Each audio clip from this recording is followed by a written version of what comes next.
ఏం మైక్ ఏం తమ్ముళ్ళు హుషారుగా ఉన్నారా? మా యువతను చూస్తున్నా చాలా జోరుగా ఉన్నారు, హుషారుగా ఉన్నారు.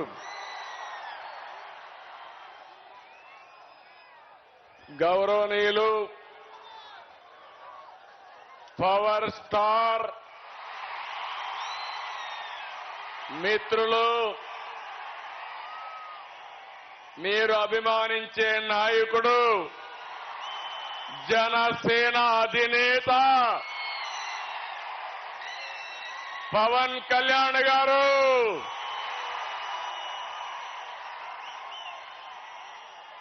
గౌరవనీయులు నటసింహ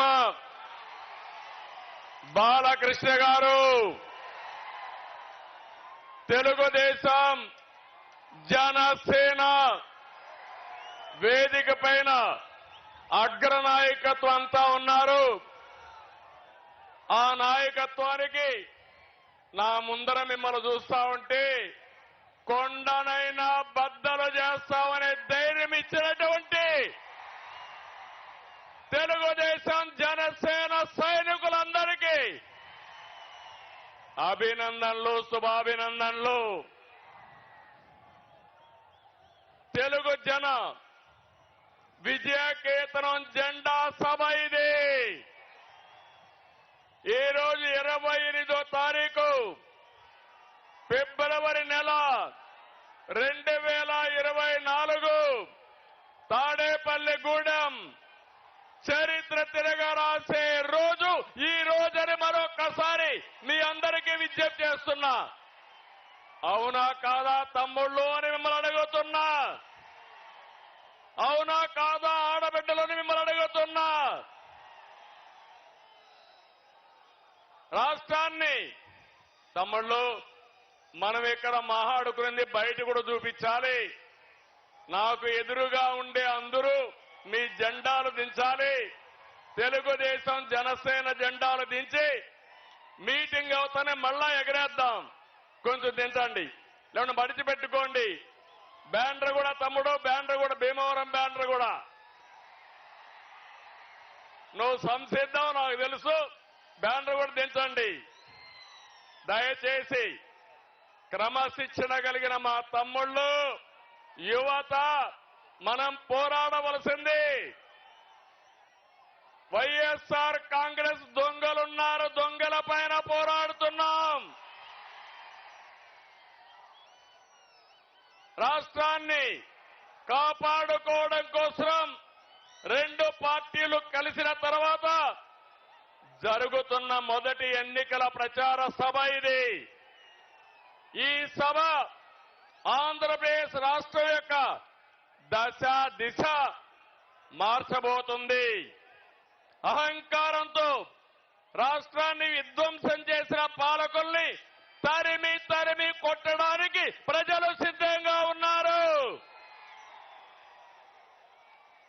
ఈ తాడేపల్లిగూడెం సభ చూస్తే తాడేపల్లి ప్యాలెస్ కంపించిపోతుంది. అవునా కాదా అని మిమ్మల్ని అడుగుతున్నా.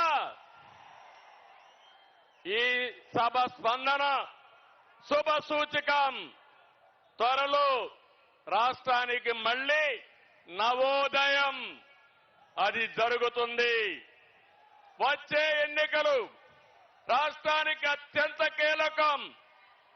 అందుకే రెండు పార్టీలు కలిసి బరిలో దిగాయి. మేము చేతులు కలిపింది మా కోసం కాదు, మా పార్టీల అధికారం కోసం కాదు, నా కోసమో పవన్ కళ్యాణ్ గారికి అధికారం కోసం కాదని మరొక్కసారి మీ అందరికీ విజ్ఞప్తి చేస్తున్నాను. మేము చేతులు కలిపింది రాష్ట్రం కోసం, 5 కోట్ల భవిష్యత్తు కోసం. ఇక్కడుండే యువత, విద్యార్థులు, పుట్టిన బిడ్డల కోసం, పుట్టబోయే బిడ్డల కోసం, వారి భవిష్యత్తు కోసం మేము కలిశామని చెప్పి కూడా నేను మీకు తెలియజేస్తున్నా. విధ్వంసమైన రాష్ట్రాన్ని నిలబెట్టడానికి చేతులు కలిపాం. హత్యకు గురైన ప్రజాస్వామ్యాన్ని తిరిగి బతికించడానికి మేము చేతులు కలిపాం. దెబ్బతిన్న రైతాంగం కోసం, మీ బిడ్డల ఉద్యోగాల కోసం కలిసి బరిలో దిగాం. ప్రభుత్వ బాధలతో చిత్రమవుతున్న పేదవాడిని కాపాడడానికి ఇద్దరం కలిసి అడుగేస్తున్నాం. మా పొత్తు వైసీపీ విముక్త ఆంధ్రప్రదేశ్ కోసం, తెలుగువాడి ఆత్మగౌరవాన్ని కాపాడడం కోసం నేను అడుగుతున్నా. తెలుగు వారికి రోషం ఉందా తమ్ముళ్ళు అని అడుగుతున్నా. మాకు రోషం ఉంది, సత్తా చూపిస్తామని గట్టిగా చప్పట్లు కొట్టి హర్షాన్ని, ఆమోదాన్ని తెలియజేయండి. ఒక వ్యక్తి అహంకారం వల్ల జరిగిన నష్టాన్ని ఒక సీనియర్ నేతగా నేను చూస్తూ ఊరుకొండలేను. అదే సమయంలో ప్రశ్నించే, ఎదిరించే తత్వం ఉన్న పవన్ కళ్యాణ్ కూడా మౌనంగా ఉండలేరని మరొకసారి మీకు విజ్ఞప్తి చేస్తున్నా. అందుకే ఇది ప్రజలు కుదిర్చిన పొత్తు, జనం కోరుకున్న పొత్తు, రాష్ట్రంలో వెలుగు నింపే పొత్తు. అవునంటే గట్టిగా ఆమోదం తెలియజేయండి. రాష్ట్ర పునర్నిర్మాణం కోసం మాతో చేతులు కలపండి, మాతో అడుగేయండి మనస్ఫూర్తిగా మిమ్మల్ని అందరినీ కోరుకుంటున్నా. అదే సమయంలో మీరు ఒక్కసారి చూస్తే రాష్ట్ర పరిస్థితి అందరం అర్థం చేసుకోవాలి. 2014 గతాన్ని ఒకసారి నెమరు వేసుకుని భవిష్యత్తుకు నాంది పలకాల్సిన బాధ్యత మనందరికీ ఉంది. 2014 ఏ విధంగా ఉందో ఒక్కసారి మీరు ఆలోచిస్తే, విభజన జరిగింది, హేతుబద్ధత లేదు. కానీ ఆ రోజు మీరు చూస్తే పవన్ కళ్యాణ్ గారు ఎన్నికల ముందే ఇప్పుడు నేను పోటీ చేయడం కాదు, రాష్ట్రాన్ని కాపాడుకోవాలి కాబట్టి తెలుగుదేశం బీజేపీ ప్రభుత్వానికి సమర్థిస్తామని స్వచ్ఛందంగా ముందుకొచ్చిన వ్యక్తి పవన్ కళ్యాణ్ గారిని మరొకసారి విజ్ఞప్తి చేస్తున్నా. అక్కడి నుంచి మేము అధికారాన్ని ఒక బాధ్యతగా తీసుకున్నాం. ప్రతి క్షణం రాష్ట్రం కోసం ఆలోచించాం. నాడు మీరిచ్చిన అధికారంతో ఆర్థిక కష్టాలున్న రాష్ట్రం, రాజధాని లేని రాష్ట్రం, పరిపాలన అస్తవ్యస్తంగా ఉన్న రాష్ట్రం, అవన్నీ కూడా అంచెలంచెలుగా ఏం చేయాలని ఆలోచించాం. అయితే ప్రజలందరూ కూడా ఒక షాక్ లో ఉన్నారు. విభజన జరిగింది, హైదరాబాద్ నగరం పోయింది, మాకు పింఛన్లైనా ఇవ్వగలుగుతారా, రాష్ట్ర భవిష్యత్తు ఉంటుందా అని ఆలోచించే సమయంలో ఆ రోజు అనేక కార్యక్రమాలు చేశాం. ఒక విషయం ఇక్కడ గుర్తుపెట్టుకోవాలి, ఆంధ్ర రాష్ట్రంలో అన్ని వనరులు ఉన్నాయి. యువత ప్రపంచాన్ని జయించే శక్తి తెలుగు తమ్ముళ్లకుంది, అది ఆంధ్రప్రదేశ్ సొంతమని యువతకు విజ్ఞప్తి చేస్తున్నా. అదే కాదు, సమర్థవంతమైన ప్రజలున్నారు, పోలవరం లాంటి నదులున్నాయి, ఇంకో పక్క సముద్ర తీరం ఉంది, బంగారు పండించే భూములున్నాయి, పండే భూములున్నాయి. అన్నదాతగా, అన్నపూర్ణగా ఆంధ్రప్రదేశ్ పేరు వచ్చిందంటే గోదావరి డెల్టా, కృష్ణా డెల్టాలే కారణం అని చెప్పి కూడా నేను మీకు తెలియజేస్తున్నా. అలాంటి రాష్ట్రాన్ని బాగు చేయాలనే సంకల్పంతో మేము ముందుకు పోయాం. ఆ రోజు 2029కి విజన్ డాక్యుమెంట్ తయారు చేశాం. అమరావతి హైదరాబాద్ కంటే మిన్నగా ఒక రాజధాని ఉండాలని, ప్రపంచమే గుర్తించే విధంగా చేయాలని ఆ రోజు రూపకల్పన చేశాం.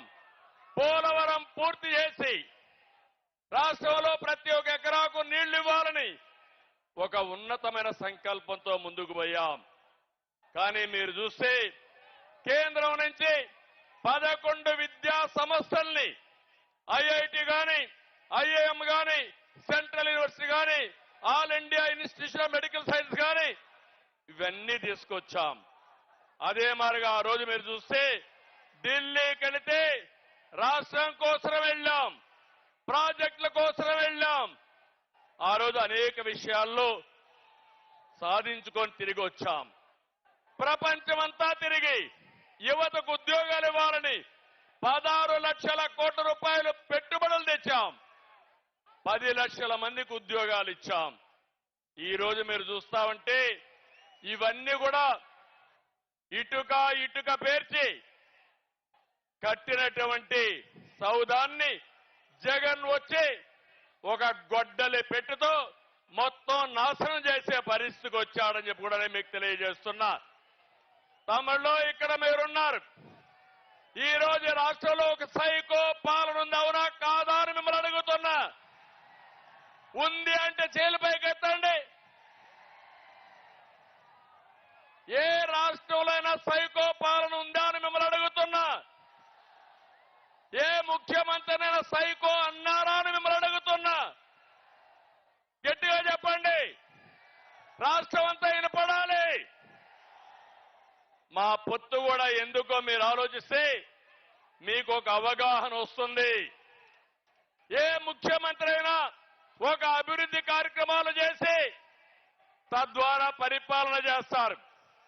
కొత్తగా ముఖ్యమంత్రి అనే వ్యక్తి ఒక పక్కన మీరు చూస్తే ఒక సంక్షేమమో ఒక అభివృద్ధికో నాంది పలుకుతారు. కానీ దురదృష్టం ఈ ముఖ్యమంత్రి మొట్టమొదటిసారిగా మా ఇంటి పక్క నుండి ప్రజా వేదిక కూల్చి ఈయన పరిపాలన ప్రారంభించాడంటే ఎలాంటి వ్యక్తో ఒక్కసారి మీరు ఆలోచించుకోండి. అది ఇతని నిజమైన నైజం. ఏది కూడా ఒక పద్ధతి ప్రకారం చేయకుండా ఎక్కడికక్కడ ఒక విధ్వంసానికి దారి తీశాడు. ఒక పక్కన మీరు చూస్తే మీడియాని కంట్రోల్ చేయడం కోసం, ప్రతిపక్షాలని కంట్రోల్ చేయడం కోసం, మమ్మల్ని తిరగనీయకుండా చేయడం కోసం జీవో నెంబర్ 1 తీసుకొచ్చాడు. నియంత్రణ పెట్టాడు. మీటింగ్లు అడ్డుకున్నాడు. ప్రజాస్వామ్యాన్ని అపహాస్యం చేశాడు. అది తీసుకొచ్చి ఈ నిష్ట ప్రకారం ఎన్నికల ముందు ముద్దులు పెట్టిన ముఖ్యమంత్రి ఎన్నికల తర్వాత మీడియా పైన అందరి పైన పిడిగుద్దులు గుద్దే పరిస్థితికి వచ్చాడంటే ఇది ఇతని స్వభావం. అదే అహంకారం ఇతనికి. ఇంకో పక్క మీరు చూడండి, ఈస్ట్ గోదావరి జిల్లాలో డ్రైవర్ సుబ్రహ్మణ్యాన్ని చంపి ఈయన కారులో ఎమ్మెల్సీ కారులో డోర్ డెలివరీ చేశాడంటే ఎలాంటి అహంకారమో మీరు ఒక్కసారి ఆలోచించుకోవాల్సిన అవసరం ఉంది. అన్నా క్యాంటీన్ పెడితే 5 రూపాయలకే ఒక పూట తిండి పెడితే అలాంటి అన్నా క్యాంటీన్ని మూసేయడమే కాదు, అన్నా క్యాంటీన్ ద్వారా అన్నం పెట్టకూడదన్న దుర్మార్గుడు. అలాంటి వాడిని మీరు చూస్తే ఇది ఒక పెత్తందారీ వ్యవస్థకు నిదర్శనం అని చెప్పి కూడా నేను మీకు తెలియజేస్తున్నా. రాజధానిని అడ్డుకున్నారని ఆ రాజధాని మీద శాసన మండలిలో బిల్లు పాస్ చేశారని శాసన మండలి రద్దు చేయాలని పోయాడంటే ఎంత అధికార దుర్వినియోగం మీరు ఆలోచించుకోవాల్సిన అవసరం ఉంది. మాస్క్ అడిగిన దళిత డాక్టర్ సుధాకర్ ని పిచ్చోడిని చేసి చంపేశారు. ఇది అతని అరాచకానికి పరాకాష్ట అని చెప్పి కూడా నేను మీకు తెలియజేస్తున్నా. రాజధానిలో విట్ ఉంటే, ఎస్ఆర్ఎం ఉంటే, అమృత లాంటి యూనివర్సిటీ ఉంటే 15,000 మంది బయట వాళ్ళు వచ్చి చదువుకునే పరిస్థితి క్రియేట్ చేసి అవన్నీ తెలుగుదేశం పార్టీ పెట్టారనే దురుద్దేశంతో రోడ్లు కూడా వేయకుండా, నీళ్లు కూడా ఇవ్వకుండా, కడాన మట్టి కూడా రోడ్డు మీద ఉంటే తవ్వకపోయిన దుర్మార్గులు అని చెప్పి నేను మీకు తెలియజేస్తున్నా. అది ఈయన మూర్ఖత్వం. ఇంకో పక్క నిన్నే చూశారు, international cricket player Hanuma Vihari YCP వేధింపులు తట్టుకోలేక పారిపోయాడంటే ఎంత టెర్రరిజమో ఒక్కసారి మీరు గుర్తుపెట్టుకోవాల్సిన అవసరం ఉంది. కడాన మీరు ఒక్కసారి ఆలోచిస్తే తన సొంత చెల్లెలు ఆస్తి తగాదాలు, ప్యాలెస్ తగాదాలు విభేదించి వేరే పార్టీలో చేరితే ఆవిడ యొక్క పుట్టుక పైన, చెల్లెల పైన, తల్లి పైన సోషల్ మీడియాలో పోస్టింగ్స్ పెట్టాడంటే ఎలాంటి వ్యక్తో ఒకసారి మీరు ఆలోచించుకోవాలి. ఇది యొక్క ముఖ్యమంత్రి యొక్క మానసిక స్థితికి నిదర్శనం. ఇక్కడే పవన్ కళ్యాణ్ గారు ఉన్నారు. ఇప్పటంలో మీటింగ్ పెట్టారు, సభకు స్థలం ఇచ్చారు. సభకు స్థలం ఇస్తే ఆ కసితో రోడ్డు వెడల్పు పేరుతో ప్రొక్లైన్లు తీసుకుపోయి ఎక్కడికక్కడ ఇండ్లన్నీ కూలగొట్టాడంటే అది ముఖ్యమంత్రి యొక్క విధానం.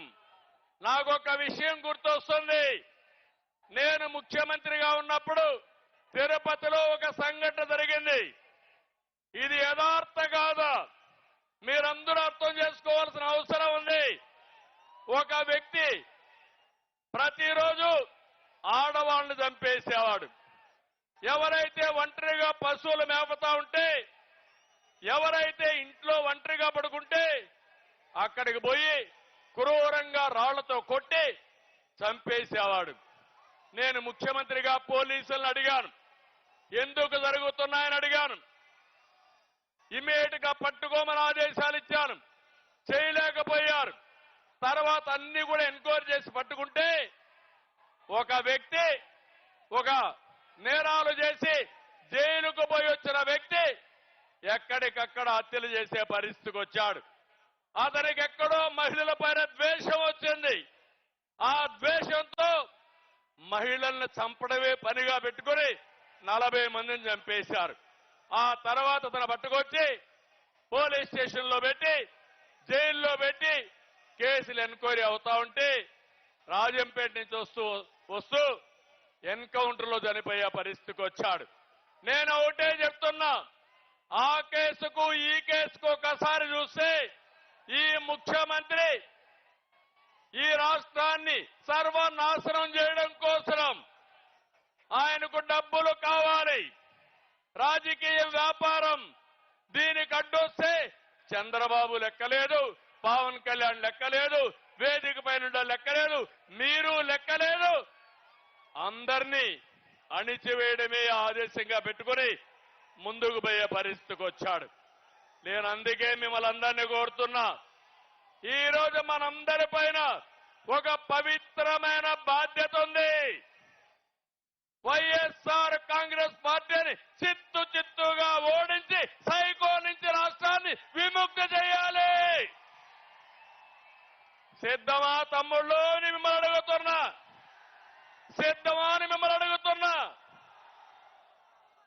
ఈరోజు మీరు చూస్తే జగన్ విధ్వంసం, అరాచకాలను పరిస్థితి, దాడులు, కేసులు ఇవన్నీ పెట్టే పరిస్థితికి వచ్చారు. ఇంకో పక్కన ఈరోజు మీరు ఒకసారి చూస్తే ఒక్క విషయం ఈ తాడేపల్లిగూడెం సభలో చెప్పాలనుకుంటున్నాను. ఈ రాష్ట్రాన్ని ముఖ్యమంత్రి జగన్మోహన్ రెడ్డి రాష్ట్రంగా చూడడం లేదు. రాష్ట్రంలో ప్రజలున్నారనే ఆలోచన లేదు. రాష్ట్రాన్ని కులాల మధ్య, ప్రాంతాల మధ్య, వర్గాల మధ్య విభజించి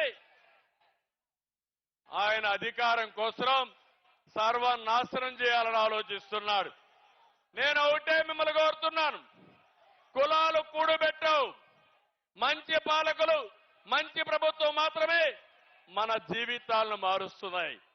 అట్లా కాకుండా ఒక చెడు వ్యక్తి వస్తే ఆ కులం వాళ్ళు కూడా సర్వనాశనం అయ్యే పరిస్థితికి వస్తారు.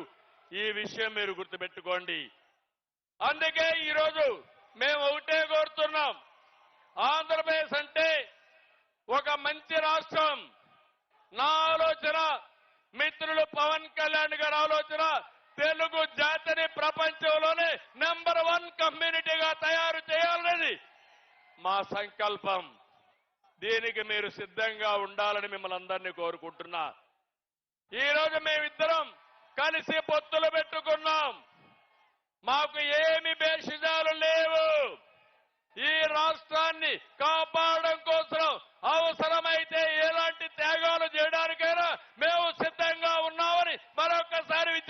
అడుగుతున్నా. ఏం తమ్ముళ్ళో మీరు సిద్ధమా అని మిమ్మల్ని అడుగుతున్నా. టీవీలు చూసే ఆడబిడ్డలో మీరు సిద్ధమా అని మిమ్మల్ని అడుగుతున్నా. ఇంకో పక్క ఎన్ని విధాలుగా ప్రయత్నం చేశారు పవన్ కళ్యాణ్ గారి మీద. విమానంలో వస్తే వీళ్ళబ్బ సొత్తు మారిగా విమానాశ్రయానికి రావడానికి వీలు లేదంట. విశాఖపట్నంలో వీధుల్లో తిరుగుతా ఉంటే తిరగకూడదని ఆయన్ని హోటల్లో కట్టడి చేసే పరిస్థితికి వచ్చారు. కడాన అహంభావం ఎంతవరకు వెళ్ళిందంటే సినీ ప్రముఖులు కూడా శాసించే పరిస్థితికి వెళ్లారు.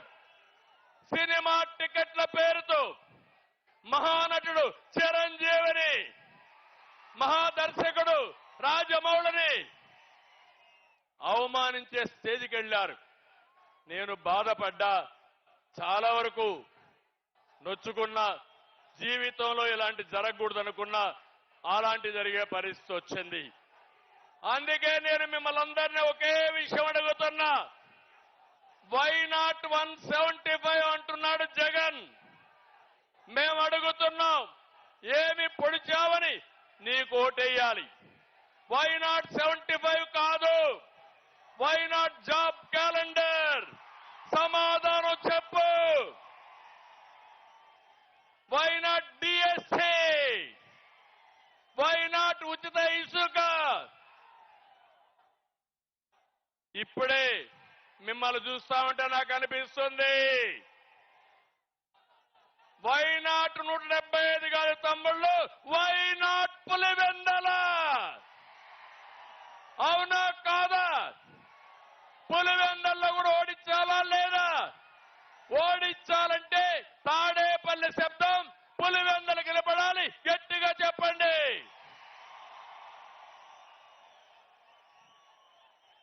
నేను ఒకటే చెప్తున్నా, ఇవన్నీ వదిలిపెట్టు జగన్మోహన్ రెడ్డి. ఊ కిల్డ్ బాబాయ్? ఊ కిల్డ్ బాబాయ్? సమాధానం చెప్పమని సవాలు విసురుతున్నా. న్యాయమవునా కాదా యువత? తమ్ముళ్ళు, ఇంకో పక్క జగన్ ఒక బ్లఫ్ మాస్టర్. అవునా కదా? బ్లఫ్ మాస్టర్ అవునా కాదా?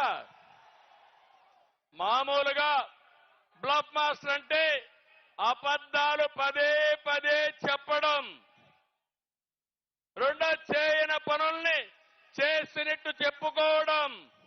ఇది చేసే వ్యక్తుల్ని బ్లఫ్ మాస్టర్ అంటారు. ఒకప్పుడు నేను చూశాను ఊరల్లో కణికట్టు కట్టేవాళ్లు. కణికట్టు అంటే ఉన్నది లేనిది పదే పదే చెప్పి మనల్ని నమ్మించాలని ప్రయత్నం చేసేవారు. అలాంటి వ్యక్తి జగన్మోహన్ రెడ్డి. నేను అడుగుతున్నా, 25 మంది ఎంపీలు ఇస్తే ప్రత్యేక హోదా తెస్తా అన్నావు, తెచ్చారా అని అడుగుతున్నా. మద్యపాన నిషేధం చేస్తా ఉన్నావు, చేశావా అని అడుగుతున్నా. సిపిఎస్ రద్దు చేస్తా అన్నాడు, చేశాడా అని నేను అడుగుతున్నా. నిన్ననే కుప్పం చూశారు తమ్ముళ్ళు, పేపర్లో వచ్చింది. నా నియోజకవర్గం 35 ఏళ్లుగా ఎమ్మెల్యేగా ఉన్నా, అక్కడ ముఖ్యమంత్రిగా ఉన్నా. కుప్పానికి నీళ్లని ఈ ముఖ్యమంత్రి నాటకాలు వేశాడు. నేరుగా కుప్పం వెళ్ళాడు, ట్యాంకర్లో నీళ్లు తీసుకుపోయాడు, కాలువల్లో నీళ్లు పెట్టాడు. అక్కడి నుంచి మీరు చూస్తే కొత్తగా గేట్లు తీసుకుపోయాడు. ఇవి చూస్తే మా పవన్ కళ్యాణ్ గారు గాని మా జయకృష్ణ ఏ మాత్రం లాభం లేదు. సినిమా సెట్టింగ్ వేశాడు, నీళ్లు వదిలిపెట్టాడు, సాయంత్రం వదిలిపెట్టి వచ్చాడు. తెల్లవారితో నీళ్లు లేవు, అక్కడ గేట్లు పెట్టాడు. ఉదయం 11:30 గంటలకు గేట్లు పెట్టి తర్వాత రోజున 10:30 గంటలంటే 23 గంటల్లో సినిమా సెట్టింగ్లు కూడా తీసుకొని వెళ్లిపోయే పరిస్థితికి వచ్చారు.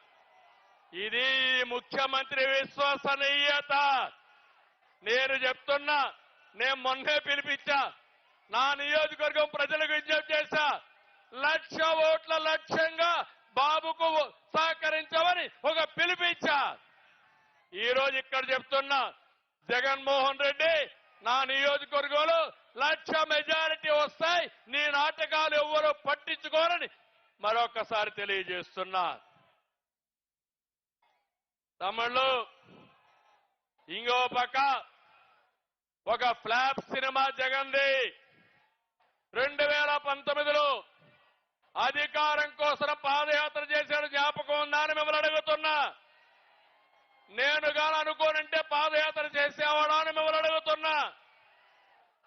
నాకు ఒక్క అవకాశం ఇవ్వండి అని బుగ్గలని మీరాడు, జ్ఞాపకం ఉందా అని అడుగుతున్నా. ముద్దులు పెట్టాడు, జ్ఞాపకం ఉందా అని అడుగుతున్నా.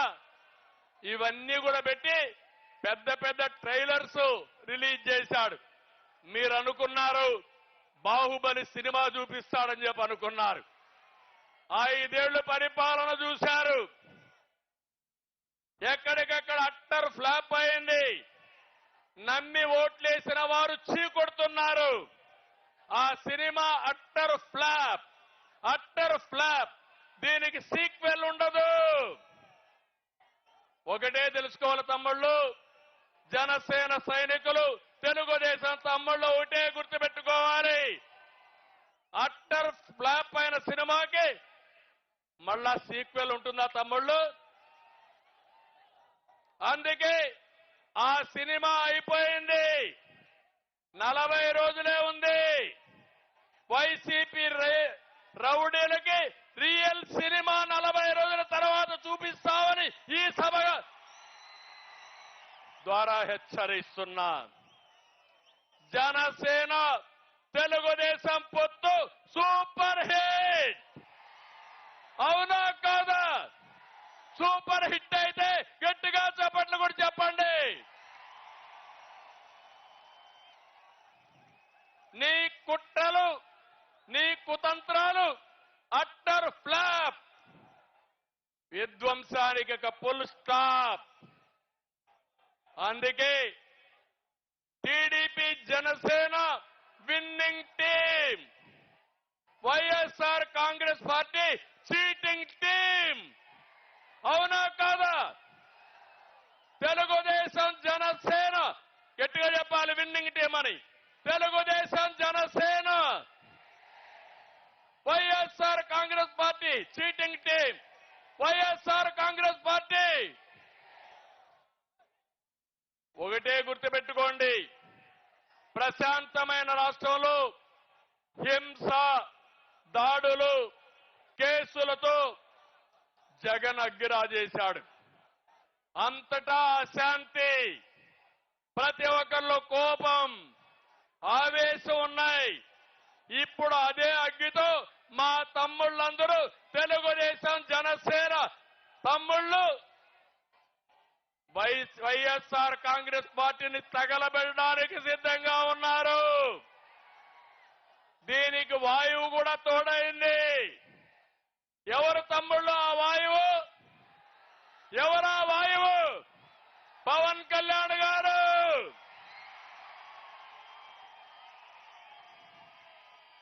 ఇక అగ్గికి వాయువు తోడైతే ఏమవుతుంది? వైఎస్ఆర్ కాంగ్రెస్ పార్టీ బుగ్గైపోతుంది. అవునా కాదా అని మిమ్మల్ని అడుగుతున్నా. అందుకే ఈరోజు మీ అందరికీ ఒకటే విజ్ఞప్తి చేస్తున్నా. మేమిద్దరం కలయిక ఈ రాష్ట్ర భవిష్యత్తు కోసం చేసిన కలయిక. ఈరోజు 99 సీట్లు అనౌన్స్ చేశాం, మిగిలిన సీట్లు కూడా అనౌన్స్ చేస్తాం. ఈ రెండు కూడా మీ ఆశీర్వాదాల కోసం మొదటి మీటింగు ఈ తాడేపల్లిగూడెంలో పెట్టాం. ఇది చూసిన తర్వాత నాకు అర్థమైపోయింది, ఈ గెలుపు ఎవ్వడు ఆపలేడు. గెలుపు మనదే, అవునా కాదా?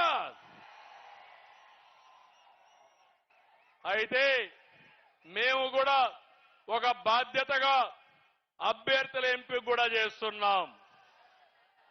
1,30,00,000 మందిని ప్రజాభిప్రాయం సేకరణ చేసి, ఎక్కడికక్కడ అవగాహన చేసి ప్రజల్లో ఎవరుంటారో వాళ్ళనే అభ్యర్థులుగా పెట్టడానికి ముందుకెళ్తున్నాం. ఈ అభ్యర్థులు చూసిన తర్వాత జగన్లో భయం మొదలైంది. దీంతో మళ్ళా అభ్యర్థులు మారుస్తానంటున్నాడు. మన అభ్యర్థులు విద్యావంతులు, పేరున్న వారు. జగన్ అభ్యర్థులు స్మగ్లర్లు, రౌడీలు. వైసీపీ అభ్యర్థులు మళ్ళా గెలిస్తే రక్షణ ఉంటుందా అని మిమ్మల్ని అడుగుతున్నా.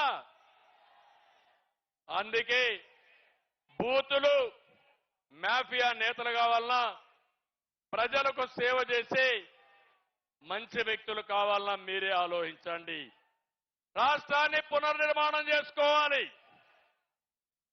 మంచి చేయాలని తపన మాలో ఉంది, సంకల్పం ఉంది, బాధ్యత ఉంది.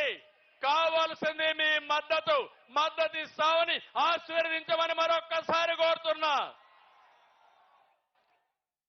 జగన్ రాష్ట్రాన్ని ఎలా దోచుకోవాలో స్కెచ్ ఉంది. మా దగ్గర రాష్ట్రాన్ని ఎలా అభివృద్ధి చేయాలి, ఎలా నిలబెట్టాలని బ్లూ ప్రింట్ ఉందని మీ అందరికీ విజ్ఞప్తి చేస్తున్నా. బాధుడు లేకుండా సంక్షేమం చేస్తాం, కోతలు లేకుండా పథకాలు ఇస్తాం, పెట్టుబడులు తెచ్చి సంపద సృష్టిస్తాం, నీళ్లు ఇచ్చి రైతులు బతికిస్తాం, యువతకు ఉద్యోగాలు ఇస్తాం. ఈ మాఫియా పాలకుడు తాను దోచుకున్న డబ్బులతో మళ్ళా మీ దగ్గరకు వస్తున్నాడు. నేను ఒకటే మిమ్మల్ని కోరుతున్నా, మేము సంపాదించే సంపద ద్వారా వచ్చే ఆదాయం ఈ పేదవాళ్ళకే ఇస్తాం. అది అనునిత్యం జరుగుతుందని చెప్పి కూడా నేను మీకు తెలియజేస్తున్నా. అందుకే సూపర్ 6 అనే కార్యక్రమం తీసుకొచ్చాం. రేపో ఎల్లుండో మళ్ళీ అన్ని వర్గాల్ని న్యాయం చేసేట్టుగా బీసీ డిక్లరేషన్ ఇస్తాం, ఎస్సీకి డిక్లరేషన్ ఇస్తాం, ఎస్టీల కోసం ఆలోచిస్తాం, మైనారిటీల కోసం చేస్తాం, మహిళల కోసం ఆలోచిస్తాం, రైతుల కోసం ఆలోచిస్తాం. కడకు ఉద్యోగులు కూడా న్యాయం చేసే విధంగా తెలుగుదేశం పార్టీ జనసేన ఎన్నికల మేనిఫెస్టో తొందరలోనే రిలీజ్ చేస్తామని ఈ సభ ద్వారా మీకు తెలియజేస్తున్నా. అందుకే ఒక్క విషయం నేను మిమ్మల్ని అందరినీ కోరుతున్నా. ఈరోజు ఈ పవిత్రమైన సభలో, రాష్ట్రాన్ని కాపాడే ఈ మహాసభలో ఒకే విషయం మిమ్మల్ని కోరుతున్నా. మనం ఐక్యంగా ఉండడానికి, ఈ రాష్ట్రం బాగు కాకుండా చూడడానికి అనేక కుట్రలు కుతంత్రాలు చేస్తారు. ప్రతి ఒక్క వ్యక్తి అప్రమత్తంగా ఉండాలి. ఆ అప్రమత్తంగా లేకపోతే రాష్ట్రం నాశనం అయిపోతే, రాష్ట్రం నష్టపోతే అందులో కూడా మనం కూడా బాగాలి. అందుకే అందరికీ సీట్లు ఇవ్వలేకపోవచ్చు, కానీ అటు జనసేన ఇటు తెలుగుదేశం కోరుకున్న వాళ్ళందరికీ సీట్లు ఇవ్వలేం.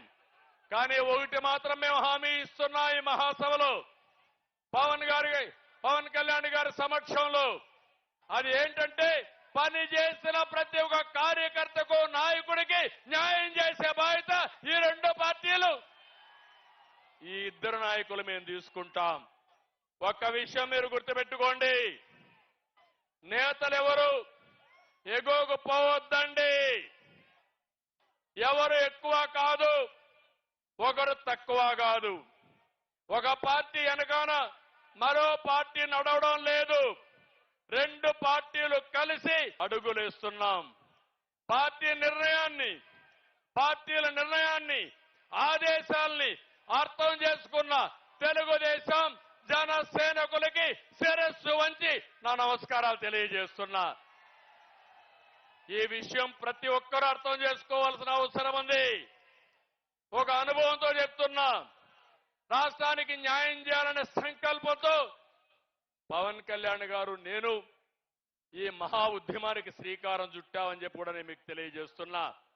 ప్రజల జీవితాల్ని ఛిద్రం చేసిన ఫ్యాన్ని టీడీపీ జనసేన కొట్టే దెబ్బకు ముక్కలైపోవాలి. చేస్తారా తమ్ముళ్ళని మిమ్మల్ని అడుగుతున్నా. కలిసి పని చేయండి, కసితో పనిచేయండి, కష్టపడి పనిచేయండి. అలాంటి కార్యకర్తలకు నష్టం జరగకుండా చూసే బాధ్యత మాది. పొత్తు గెలవాలి, రాష్ట్రం నిలవాలి, ప్రజల బ్రతుకులు వెలగాలి. టీడీపీ జనసేన పొత్తు సూపర్ హిట్. ఆంధ్రప్రదేశ్ ఇక అన్స్టాపబుల్. ఆంధ్రప్రదేశ్ ఇంకా అన్స్టాపబుల్. అందుకే అడుగుతున్నా, గట్టిగా పౌరుషంగా చెప్పాలి. తెలుగుదేశం జనసేన పొత్తంటే ఐక్యత వర్ధిల్లానికి చెప్పాలి. తెలుగుదేశం జనసేన ఐక్యత వర్ధిల్లాలి గట్టిగా. తెలుగుదేశం జనసేన ఐక్యత. తెలుగుదేశం జనసేన ఐక్యత. తెలుగుదేశం జనసేన ఐక్యత. Thank you. మిమ్మల్ని చూశాను, చాలా ఆనందంగా ఉంది. ఈ ఉత్సాహం చూసిన తర్వాత గెలుపు మనదే. ఎన్నికలయ్యే వరకు నిద్రపోవద్దని మరొకసారి విజ్ఞప్తి చేస్తూ అందరికీ నమస్కారాలు. జై హింద్.